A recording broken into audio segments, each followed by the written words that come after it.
વિદ્યાર્થી મિત્રો, ઓનલાઈન લેક્ચરની આ શ્રેણીમાં આપણે અગાઉ પણ કેન્દ્રાનુરાગી એરોમેટિક વિસ્થાપન પ્રક્રિયાઓ વિશે શીખી ગયા છે.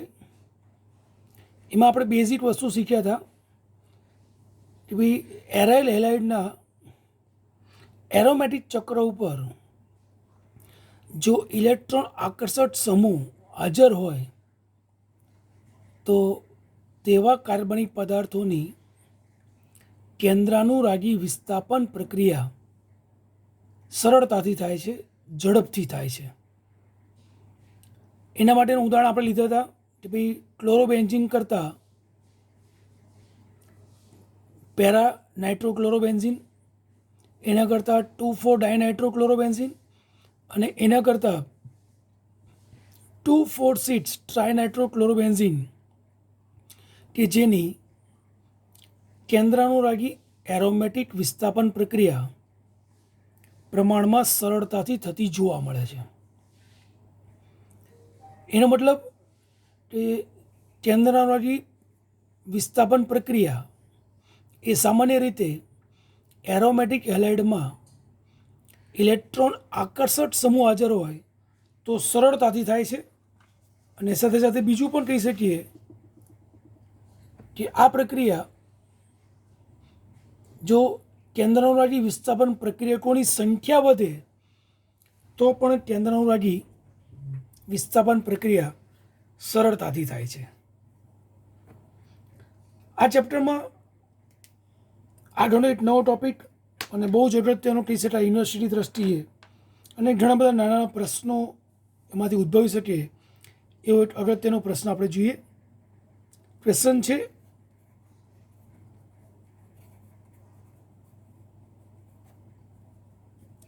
બેન્ઝાઇન ક્રિયાવિધિ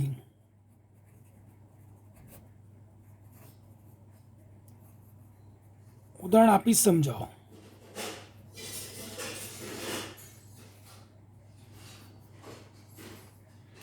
આ જે બેન્ઝાઇન ક્રિયાવિધિ છે એ જે પ્રક્રિયા છે એ સામાન્ય રીતે 2 તબક્કામાં થાય છે, વિલોપન અને યોગશીલ. માટે આ જ ક્વેશ્ચનને આપણે બીજી રીતે કહેવું હોય તો એવું કહી શકાય, વિલોપન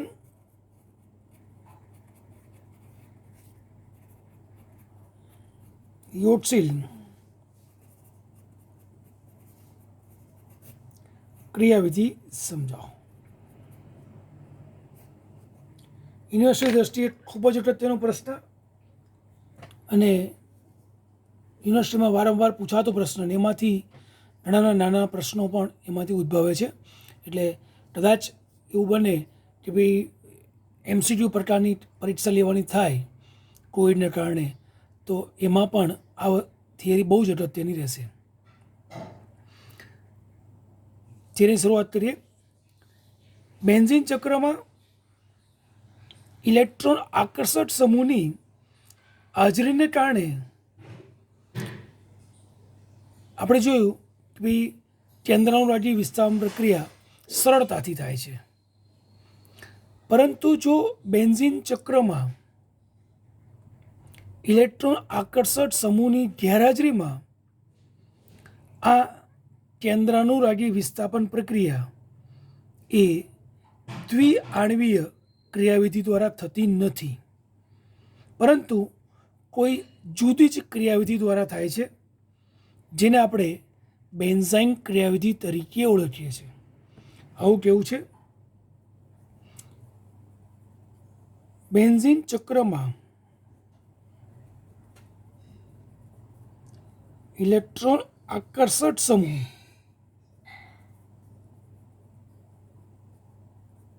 હાજર ન હોય તો તેવા સંજોગોમાં કેન્દ્રાનુરાગી વિસ્થાપન પ્રક્રિયા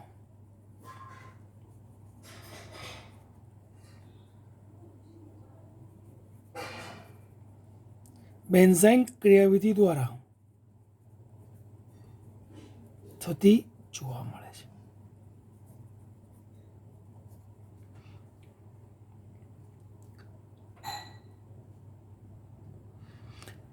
બેન્ઝાઇન ક્રિયાવિધિ એ સામાન્ય રીતે બે તબક્કામાં એટલે કે વિલોપન અને ત્યારબાદ યોગશીલન એમ બે તબક્કામાં થતી જોવા મળે છે. આ જે પ્રક્રિયામાં દાખલ થનાર પ્રક્રિયક માત્ર ખાલી સ્થાને જોડાય એવું થતું નથી, માટે એને સાઇન સબસ્ટિટ્યુશન તરીકે પણ આ ક્રિયાવિધિને ઓળખીએ છીએ.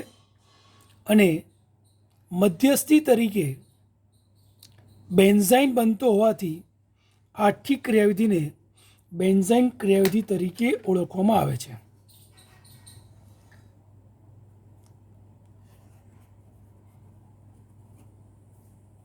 બેન્ઝાઇન ક્રિયાવિધિ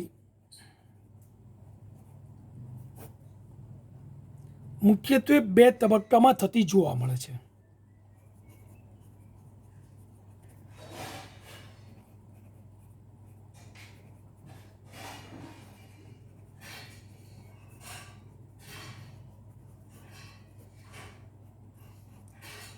જેમાંનો પહેલો તબક્કો છે વિલોપન તબક્કો અને બીજો છે યોગશીલ. વિલોપન ધેટ મીન્સ એલિમિનેશન અને યોગશીલ ધેટ મીન્સ એડિશન. એટલે આ ક્રિયાવિધિને એલિમિનેશન, એડિશન, રિએક્શન તરીકે પણ ઓળખવામાં આવે છે. ગુજરાતીમાં વિલોપન, યોગશીલ ક્રિયાવિધિ તરીકે પણ ઓળખવામાં આવે છે. આ જે બેન્ઝાઇન ક્રિયાવિધિ છે એને એક ઉદાહરણ તરીકે લઈને વાત કરીએ, તેમાં જ્યારે એરાઇલ હેલાઇડની આપણે ઉદાહરણ લેવાના છીએ ક્લોરોબેન્ઝીન. એરાઇલ હેલાઇડની પ્રવાહી એમોનિયામય એમાઇન સાથે પ્રક્રિયા કરવામાં આવે તો એમાંથી નિપજ તરીકે એનિલિન બનતો જોવા મળે છે. આ પ્રકારની મોટાભાગની પ્રક્રિયાઓ એ એરાઇલ હેલાઇડ એટલે કે સબસ્ટ્રેટ અને પ્રબળ બેઝ એટલે કે પ્રક્રિયક, કેન્દ્રવાળી પ્રક્રિયક એના ઉપર આધાર રાખતો જોવા મળે છે. ફરી એકવાર ઉદાહરણ તરીકે એરાઇલ હેલાઇડની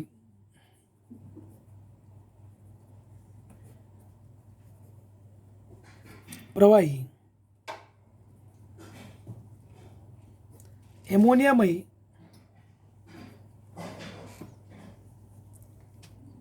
એમાઇન સાથે પ્રક્રિયા કરવાથી એનિલિન મળે છે, જે આ બેન્ઝાઇન ક્રિયાવિધિનું ઉદાહરણ છે. બીજા શબ્દોમાં કહીએ તો એ બેન્ઝાઇન ક્રિયાવિધિ દ્વારા થતું જોવા મળે છે. આજે વાક્ય રચના લખી એને આપણે એક સમીકરણથી બતાવીએ.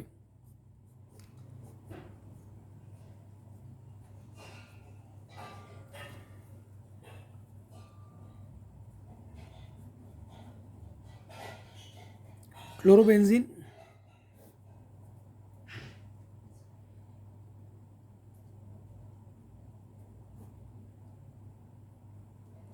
પ્રવાહી એમોનિયામય એમાઇન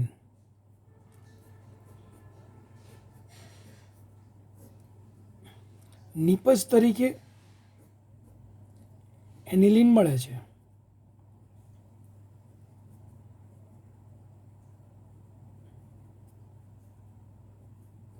પરંતુ આ ક્રિયાવિધિમાં મધ્યસ્થી તરીકે આ જે રેડ બોન્ડ બતાવું છું એ વધારાનો પાયબંધ છે. આ જે પદાર્થ છે એને આપણે બેન્ઝાઇન તરીકે ઓળખીએ છીએ. પ્રવાહી એમોનિયામય એમાઇન. એરાઇલ હેલાઇડ અહીં આપણે ઉદાહરણ લીધું ક્લોરોબેન્ઝીન, કે જેની પ્રવાહી એમોનિયામય એમાઇન સાથે પ્રક્રિયા કરવામાં આવે તો એનિલિન મળે છે. આ એનિલિન બનવાની સાથે મધ્યસ્થી તરીકે બેન્ઝાઇન બને છે. માટે આ આખી પ્રક્રિયામાં બેન્ઝાઇન મધ્યસ્થી બનતો હોવાથી આ આખી ક્રિયાવિધિને બેન્ઝાઇન ક્રિયાવિધિ તરીકે ઓળખીએ છીએ. બેન્ઝાઇન વિશે થોડીક માહિતી લઈએ. પાછળ આપણે એની ફરી શોર્ટ નોટ લઈશું બેન્ઝાઇન વિશે. પણ બેન્ઝાઇન એ શું છે? તો કે બેન્ઝાઇનમાં વલયના 2 કાર્બન વચ્ચે એક વધારાનો બંધ આવેલો જોવા મળે છે, જે આપણે અહીંયા આગળ રેડ પેનથી દર્શાવેલ છે. બેન્ઝાઇનમાં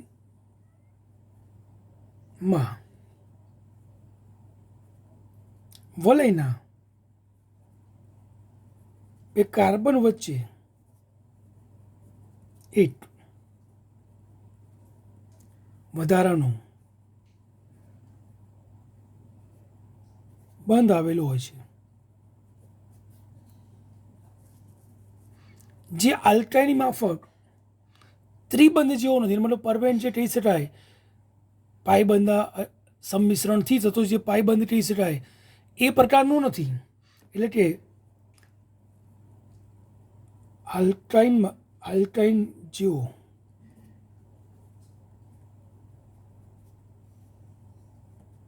ત્રિબંધ નથી. તો શું? તો કે આ જે નવો બંધ છે એ બેન્ઝીન ચક્રની ઉપર અને નીચે રહેલા ઇલેક્ટ્રોન વાદળ સાથે ઘણું ઓછું આચ્છાદન કરે છે, જે પાસેના કાર્બન ઉપર ખાલી પડેલી 2 sp2 કક્ષકો વલયના બહારના આચ્છાદિત થવાથી બનેલો જોવા મળે છે. એટલે કે આ પ્રકારનો જે બંધ છે ને એ અતિ નિર્બળ બંધ જોવા મળે છે. આ પ્રકારનો બંધ અતિ નિર્બળ જોવા મળે છે. આપણે ખબર છે બંધ નિર્બળ હોય માટે એની સક્રિયતા ખૂબ જ વધારે હોય. માટે એવું કહી શકાય બેન્ઝાઇન એ ખૂબ જ વધુ સક્રિય છે, એટલે કે ઓછો સ્થાયી છે એવું કહી શકીએ. ફરી એકવાર, બેન્ઝાઇનમાં વલયના 2 કાર્બન વચ્ચે એક વધારાનો બંધ આવેલો છે, જે આલ્કાઇન જેવો ટ્રિપલ બોન્ડ નથી. તો શું? તો કે આ નવો બંધ બેન્ઝીન ચક્રની ઉપર અને નીચે રહેલા ઇલેક્ટ્રોન વાદળ સાથે ખૂબ જ ઓછું આચ્છાદન કરે છે, જે પાસેના કાર્બન પર રહેલી ખાલી પડેલી sp2 કક્ષકોના અલ્પ આચ્છાદનથી અંશછ આચ્છાદનથી બનેલો જોવા મળે છે. એથી જ આ પ્રકારનો બંધ એ અતિ નિર્બળ જોવા મળે છે અને એથી કહી શકાય કે બેન્ઝાઇન એ ખૂબ જ સક્રિય છે. અને આકૃતિમાં દર્શાવું તો આપણે કીધું એ પ્રમાણે આવું દર્શાવી શકાય.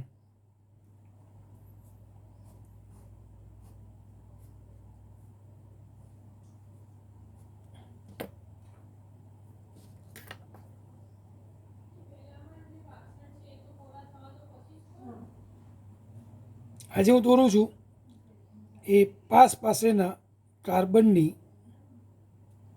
sp2 કક્ષકો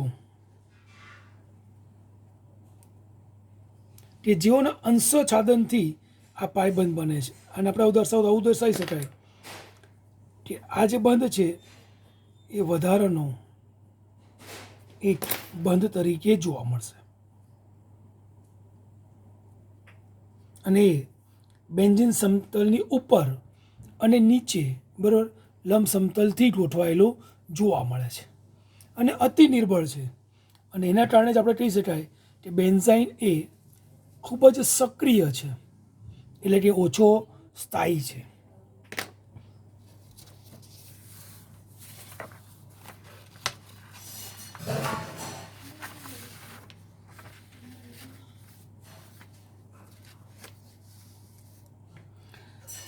બેન્ઝાઇન ક્રિયાવિધિના આપણે જે 2 તબક્કા છે વિલોપન અને યોગશીલ. એના પહેલા તબક્કામાં જોઈએ વિલોપન પ્રક્રિયા.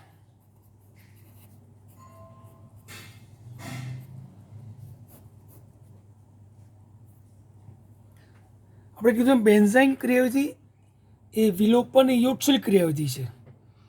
એમાં પણ ક્રમ મહત્વનો છે કે જે સૌથી પહેલાં એરાઇલ એલાઇડમાંથી વિલોપન પ્રક્રિયા થાય છે અને બેન્ઝાઇન બને છે, અને બેન્ઝાઇનની ફરી પ્રક્રિયા થઈને કેન્દ્રવાળી વિસ્થાપન પ્રક્રિયા જોડાઈને નિપજ બનતી જોવા મળે છે. આ જે 2 તબક્કા છે એમાંનો પ્રથમ તબક્કા જે વિલોપન પ્રક્રિયા છે, આ વિલોપન પ્રક્રિયા પણ 2 તબક્કામાં થતી જોવા મળે છે. વિલોપન પ્રક્રિયા પણ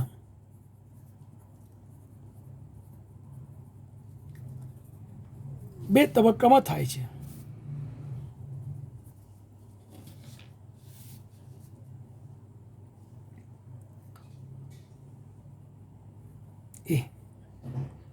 વિલોપન પ્રક્રિયા જે 2 તબક્કા થાય છે એમાંનો પ્રથમ તબક્કો કહી શકાય.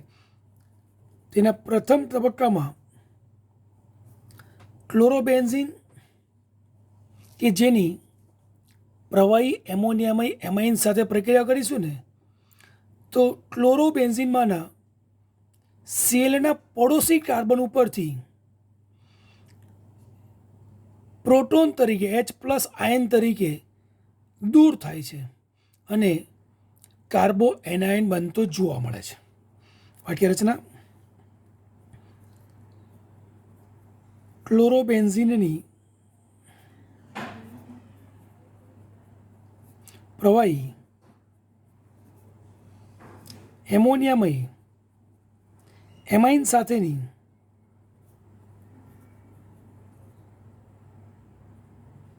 પ્રક્રિયાથી ક્લોરોબેન્ઝીનમાંના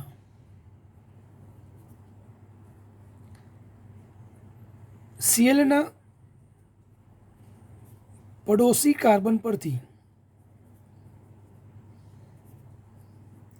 H+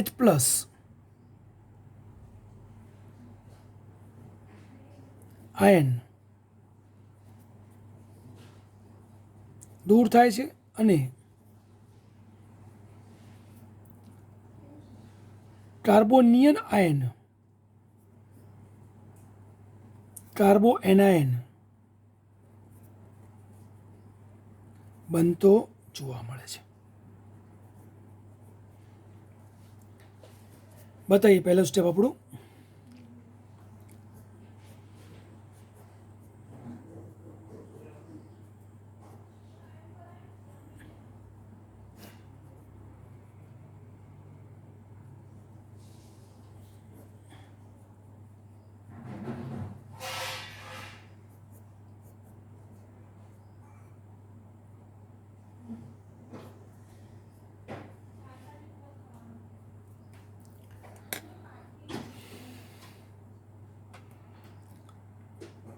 હજી આપણે બાજુના કાર્બન ઉપરથી H+ પ્રોટોન દૂર કર્યો નથી, એટલે આ સીએલની પડોશી કાર્બન, એટલે આ હું પેનથી બતાવું છું તે અથવા આ બેમાંથી કોઈ પણ એક જગ્યાએથી અથવા બંને જગ્યાએથી એવું કહી શકાય H+ દૂર થવાની શક્યતા સેમ રહે છે.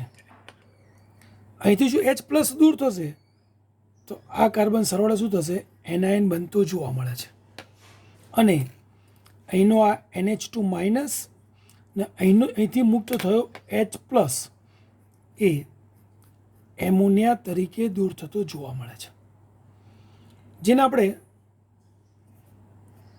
કાર્બ એનાયન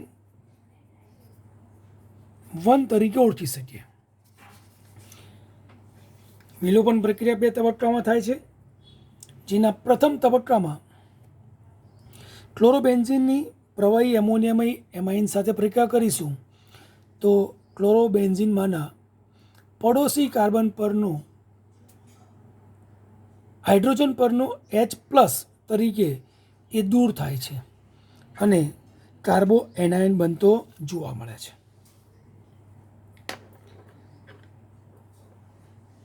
વિલોપન પ્રક્રિયાના બીજા તબક્કામાં આ કાર્બોએનાઇનમાંથી હેલાઇડ એ આપણે કહીએ ક્લોરીન એ પોતાના CCl વાળા બંધ ઇલેક્ટ્રોન યુગમાં લઈને દૂર થતો જોવા મળે છે. કાર્બોએનાઇનમાંથી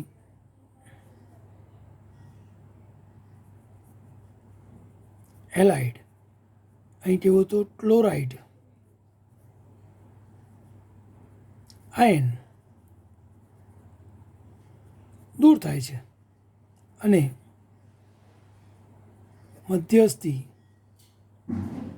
બેન્ઝાઇન બને છે.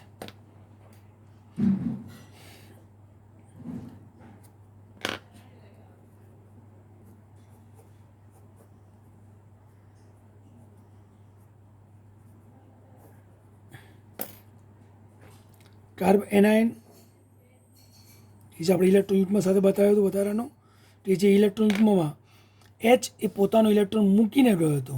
એટલે ઇલેક્ટ્રોન બે બતાવીએ છીએ, એક હાઇડ્રોજનનો અને એક કાર્બનનો, ઋણ ભાર તરીકે -1 બતાવીએ છીએ. આમાંથી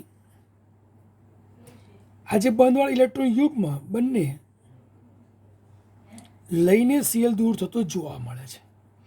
એટલે કે ક્લોરાઇડ આયન દૂર થાય છે અને મધ્યસ્થી નિપજ તરીકે બેન્ઝાઇન બને છે. આમ વિલોપન પ્રક્રિયાના પહેલા તબક્કામાં આપણે એવું કહી શકીએ કે બે તબક્કાને અંતે બેન્ઝાઇન મધ્યસ્થી નિપજ તરીકે પ્રાપ્ત થાય છે.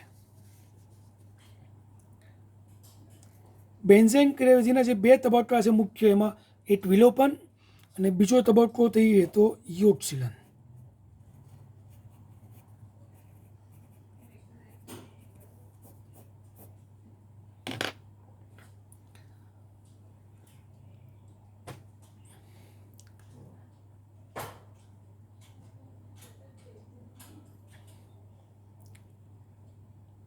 બેન્ઝાઇનની આ યોગશીલન ક્રિયાવિધિ પણ મુખ્યત્વે બે તબક્કામાં થતી જોવા મળે છે. બેન્ઝાઇન એક કેન્દ્રવાળી પ્રક્રિયા સાથે ખૂબ જ ઝડપથી યોગશીલ પ્રક્રિયા કરે છે અને આ યોગશીલન પ્રક્રિયા પણ બે તબક્કામાં થતી જોવા મળે છે.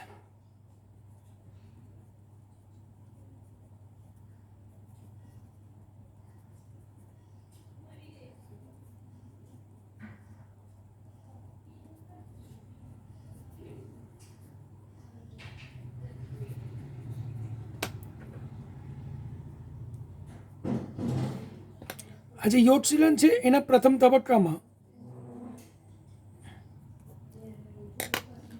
બેન્ઝાઇન સાથે પ્રવાહી એમોનિયામય એમાઇન આયન એ જોડાઈને કાર્બોએનાઇન બનાવતો જોવા મળે છે. જેના પ્રથમ તબક્કામાં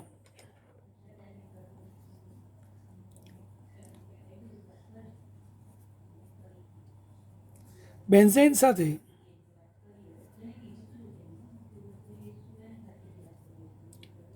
પ્રવાહી એમોનિયામય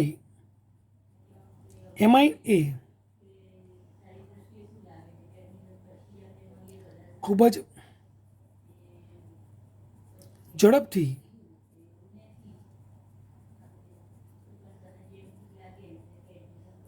યોગશીલ પ્રક્રિયા કરે છે અને મધ્યસ્થી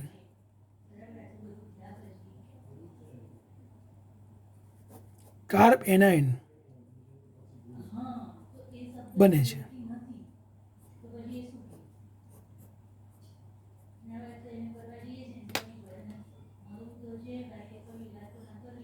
બેન્ઝાઇન કે જેની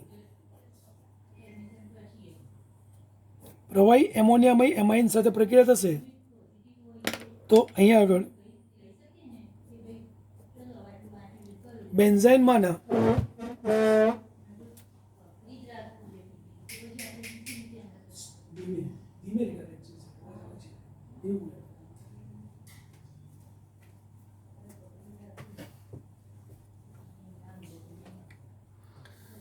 બેન્ઝાઇનમાંના આ વધારાના પાઈ બંધ ધરાવતા બે કાર્બન પૈકી કોઈ પણ કાર્બન સાથે આ કેન્દ્રાણુવાળી પ્રક્રિયા NH2- એ સરળતાથી જોડાતો જોવા મળે છે.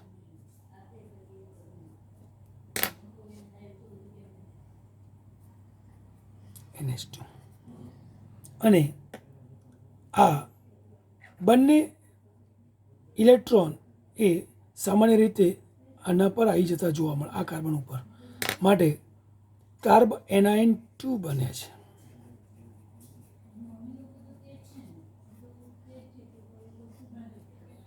કાર્બ NiN2 બનતો જોવા મળે છે. યોગશીલન પ્રક્રિયાના આ પ્રથમ તબક્કામાં બેન્ઝેન સાથે પ્રવાહી એમોનિયમય એમાઇન એ ખૂબ જ ઝડપથી યોગશીલ પ્રક્રિયા કરે છે અને આપણે દર્શાવ્યું એમ કાર્બ NiN2 બનતો જોવા મળે છે. અહીં આપણે જોયું હતું કાર્બો NiN1 હતો, પછી બતાવ્યું હતું ઉપર એ કાર્બો NiN1 હતો. અહીં જે આપણે કાર્બન NiN2 બનતો જોવા મળે છે.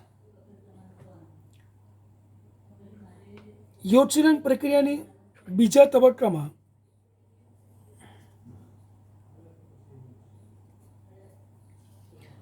આ કાર્બન NiN2 સાથે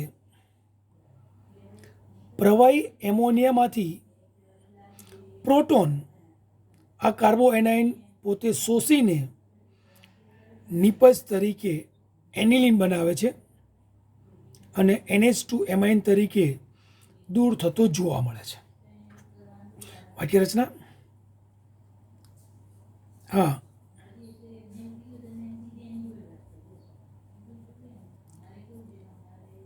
કાર્બ NiN2 એ પ્રવાહી NH3 માંથી પ્રોટોન શોષીને અથવા મેળવીને નિપજ તરીકે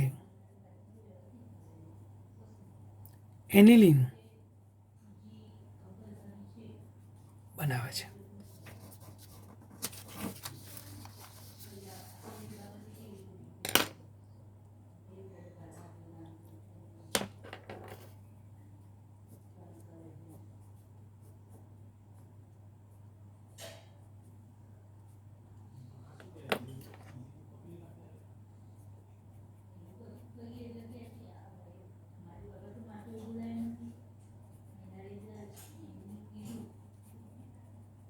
કાર્બ NiN2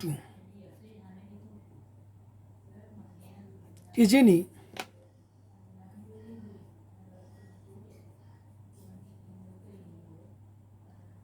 એમોનિયા સાથે પ્રક્રિયા કરે એ બતાવી NH2.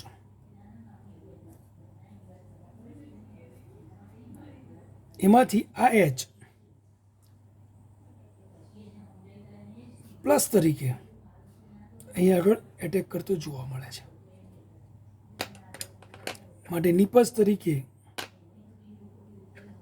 આપણે કીધું એમ એનિલિન બને છે.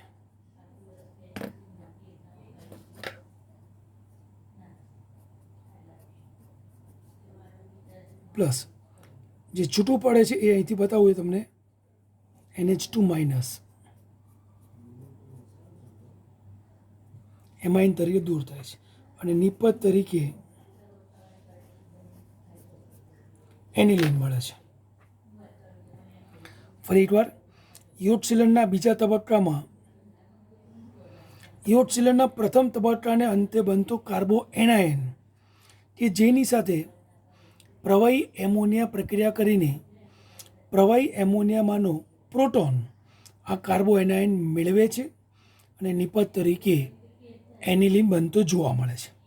આમ આ પ્રકારની ક્રિયાવિધિમાં એટલે કે ક્લોરોબેન્ઝિનની પ્રવાહી એમોનિયામય એમાઇન સાથેની પ્રક્રિયાથી જે નિપજ તરીકે છેલ્લો એનિલિન બને છે એમાં મધ્યસ્થી આ બેન્ઝાઇન બનતો હોવાથી આ ક્રિયાવિધિને આપણે બેન્ઝાઇન ક્રિયાવિધિ તરીકે ઓળખીએ છીએ અને આ ક્રિયાવિધિ એ આપણે કીધું એમ વિલોપન અને ઇયોટસીલ એમ 2 તબક્કા દ્વારા થાય છે. માટે આખી ક્રિયાવિધિને આપણે વિલોપન ઇયોટસીલ ક્રિયાવિધિ તરીકે પણ ઓળખી શકીએ છીએ. આમ આ પ્રક્રિયા એ બેન્ઝાઇન ક્રિયાવિધિ બને છે અથવા નિપજ એનિલિન બનવામાં બેન્ઝાઇનના પુરાવા તરીકે આપણે ઓળખી શકીએ છીએ. વિદ્યાર્થી મિત્રો, આ થિયરીમાં નાના પ્રશ્નો પણ ખૂબ પૂછી શકાય એવા છે. તદુપરાંત હવે પછીના નેક્સ્ટ લેક્ચરમાં આપણે એ જોઈશું કે બેન્ઝાઇન ક્રિયાવિધિના પુરાવા એટલે કઈ પ્રક્રિયાઓ બેન્ઝાઇન ક્રિયાવિધિ દ્વારા થાય છે એની સાબિતી એ આપણે શીખવાના છીએ. ઓકે વિદ્યાર્થી મિત્રો, થેન્ક યુ.